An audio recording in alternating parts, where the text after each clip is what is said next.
Gurcharan Singh, Khalsa centre college Nurpur Bijnor Uttar Pradesh से। मैं class 12th को इंग्लिश प्रोज के विषय में कुछ बताना चाहता हूं। प्यारे छात्र छात्राओं, जैसा कि आप जानते हैं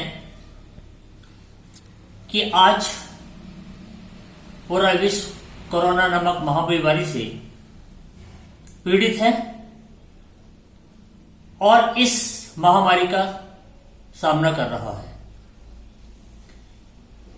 ऐसी स्थिति को ध्यान में रखते हुए उत्तर प्रदेश सरकार, हमारे शिक्षा मंत्री महोदय ने आपको वर्चुअल क्लासेस की सुविधा प्रदान कराई है।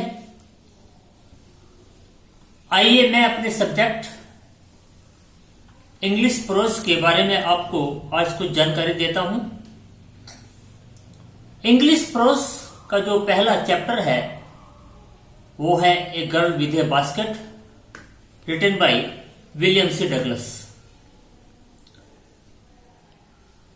Summary of the lesson in English, मैं आपको संक्षेप में इसके बारे में थोड़ा सा बता दूं। William C Douglas was the judge of the Supreme Court of United States of America. He came in India 1950 after the partition of the country.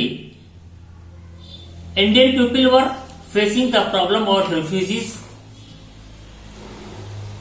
The writer wanted to get the direct knowledge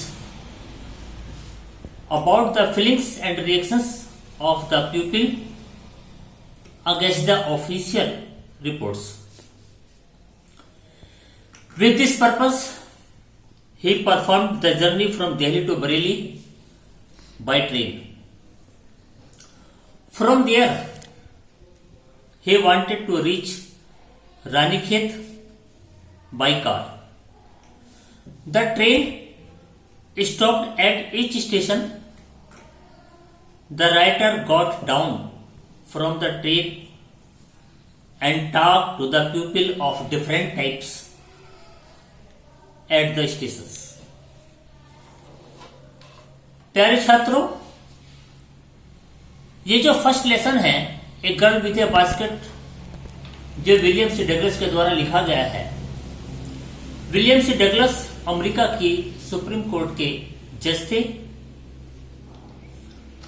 और जब वो हिंदुस्तान में घूमने के लिए आए तो बरेली से रानीखेत अपनी यात्रा के दौरान उन्होंने भारतवर्ष की एक छोटी सी बालिका को देखा जो बहुत ही गरीब थी, फटे पुराने चिथड़े कपड़े पहने हुए थी। वह एक सुंदर टोकरी बेच रही थी। न्यायाधीश महोदय ने टोकरी खरीदने के बजाय दान स्वरूप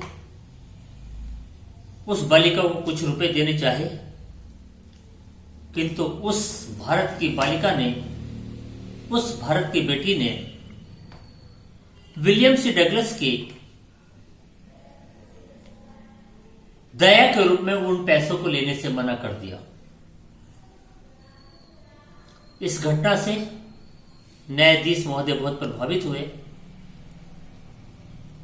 और उन्होंने भारत की और भारतवासियों की भूरी भूरी प्रशंसा की, क्योंकि रेलगाड़ी से यात्रा करते हुए जब भी कभी वो स्टेशन पर उतरते थे तो शरणार्थी बच्चों की भीड़ उन्हें चारों ओर से घेर लेती थी और वे हाथ से बनी हुई टोकरियां, पंखे तथा अंदर अन्य सुंदर सुंदर वस्तुएं बेच रही थी। बालिका ने उनकी दया को इसलिए स्वीकार कर दिया क्योंकि हिंदुस्तान की वो बालिका यह चाहती थी कि यदि आप मुझे कुछ देना चाहते हैं तो सबसे पहले उसके बदले में आप मेरे से कुछ सामान खरीदें, तब मैं आपके धन को स्वीकार करूंगी। इस बात को जानकर के विलियम सी डगलस बहुत प्रभावित हुए और उन्होंने जहां भी गए वो भारत और भारतवासियों की भूरी भूरी प्रशंसा की। प्यारे छात्र छात्राओं, इससे पहले भी मैं आपको